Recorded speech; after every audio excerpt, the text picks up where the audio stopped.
তওবার ফজিলত আমরা যদি জানতাম তো একটি মুহূর্তের জন্য আমরা তওবাকে বাদ দিতাম না। আল্লাহ তাআলা বলেছেন ইন্নাল্লাহা ইউহিব্বুত তাওয়াবিন, একমাত্র তওবাকে দেখে আল্লাহ তাআলা ভালোবাসে।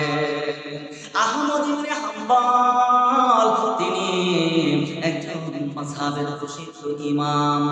তিনি দ্বীনি কাজের জন্য তিনি বেরিয়ে গেলেন। পথিমধ্যে রাত্র তাকে পেয়ে বসেছে। এক মসজিদে তিনি রাত যাপন করার জন্য মুয়াজ্জিন সাহেবের কাছে গিয়ে বললেন,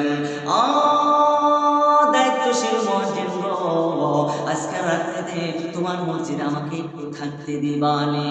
মুয়াজ্জিন বললেন, হ্যাঁ মুসাফির, আপনাকে আমি চিনি না গো, এই রাত্রিতে আপনাকে আমি থাকতে দিব না। এই মুসাফির আহমদ ইবনে হাম্বল এখান থেকে চলে গেলেন। যেতে যেতে একটি বাজারে চলে গেলেন। বাজারে গিয়ে দেখলেন একজন যুবক চুলাতে করে রুটি তৈরি করছেন। ওই যুবকের কাছে গিয়ে বললেন, আহমদ ইবনে হাম্বল, তখন তিনি নিজের পরিচয় দেন নাই। আমি একজন মুসাফির গো, আমি ওই মসজিদে থাকতে গিয়েছিলাম, আমি একটু বিপদে পড়ে গিয়েছি, সেখানে থাকতে পারি নাই। তুমি যদি আমাকে তোমার চুলার পাড়ে একটু থাকতে দাও, তাহলে এখানে আমি রাত যাপন করতে চাই। ওই যুবক বলে, মুসাফির, আপনি যদি আমার এখানে থাকতে চান গো, আমার কোনো আপত্তি নাই। মুসাফির বললেন, ঠিক আছে, আমি তাহলে এখানেই থেকে যাই। একটু পরে দেখলেন না ওই যুবক মুখ থেকে কি জানি বলছেন। গভীর ভাবে লক্ষ্য করে শুনলেন, আস্তাগফিরুল্লাহ আস্তাগফিরুল্লাহ আস্তাগফিরুল্লাহ আস্তাগফিরুল্লাহ। এইভাবে যখন একই কথা বারবার বলছেন গো, ওই মুসাফির আহমদ ইবনে হাম্বল বলেন, যুবক রে, অন্য কোনো তাসবিহ না করে তুমি শুধু আস্তাগফিরুল্লাহ আস্তাগফিরুল্লাহ পড়ছো, এর কারণ কি?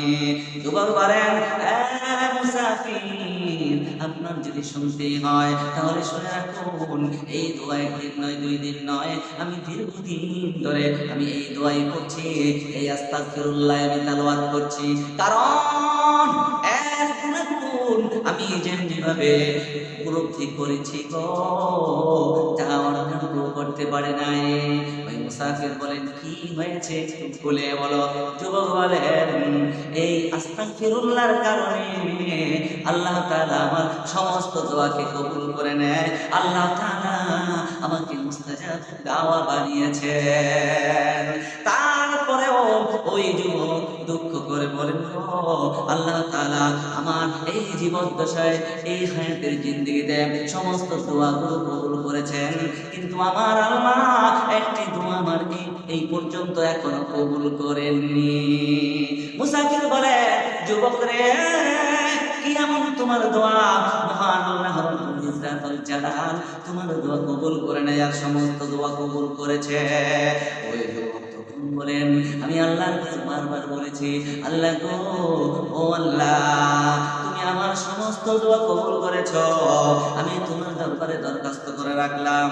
আমি শুনেছি এই জনপদে একজন বুজুর্গ আছে, এই জনপদে একজন আল্লাহর ওলি আছে, এই জনপদে একজন তোমার মনোনীত বিশেষ ব্যক্তি আছে, তার নাম আহমদ ইবনে হাম্বল। আল্লাহু আকবার। তখন আল্লাহ রাব্বুল আলামিন কি বলেছি, আল্লাহ গো, ও আহমদ ইবনে হাম্বলকে তুমি আমাকে একটু দেখার সৌভাগ্য করে দিও, এটাই হচ্ছে আমার শেষ ইচ্ছা। তখন এই মুসাফির বলেন, ও যুবক রে, আল্লাহ রাব্বুল আলামিন তোমার সমস্ত দোয়া কবুল করেছে এবং সর্বশেষ দোয়া আল্লাহ রাব্বুল আলামিন কবুল করে নিয়েছে। কারণ আমি মুসাফির বেশে তোমার দরবারে এসেছি, আমি আমার পরিচয় গোপন করেছি গো, আমি তো সেই আহমদ ইবনে হাম্বল। কত বড় প্রেমিক ছিল আল্লাহ! কিভাবে করে তওবা ইস্তিগফার করার কারণে আল্লাহ তাআলা তার সমস্ত দোয়া কবুল করে নিয়েছেন এবং চাহিদাও কবুল করে নিয়েছেন। কারণ তারাই হচ্ছে আল্লাহ তাআলা রব্বুল আলামিন ওর জালাল ওয়াল ইকরাম তার আশিক।